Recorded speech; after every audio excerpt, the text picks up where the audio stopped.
ஓம் சக்தியே பராசக்தியே. இந்த ஆடி மாத 18ஆம் தினத்தன்று அம்பாளுக்கு பொங்கல் வைத்து பூஜை செய்தால் அனைத்தும் நிறைவேறுவதாக ஐதீகம்.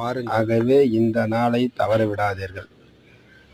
நீப்பத்துறை, திருவண்ணாமலை மாவட்டம் நீப்பத்துறை கிராமத்தில் எழுந்தள்ளியிருக்கும் ஸ்ரீ சென்னியம்மன் வெங்கடாஜலபதி என்கிற ஸ்ரீ வெங்கடேஸ்வர பெருமாள் ஆலயத்தில் பொங்கல் வைத்து பூஜை செய்தால் நமது தீவினைகள் அனைத்தும் ஒழிவதாக வரலாறு கூறுகின்றன.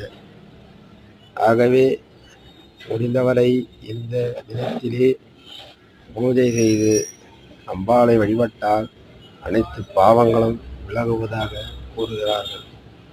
ஆகவே இந்த சென்னியம்மனை வழிபடுவர்கள் வாழ்க்கையில் என்றுமே தோற்றதாக சரித்திரம் இல்லை.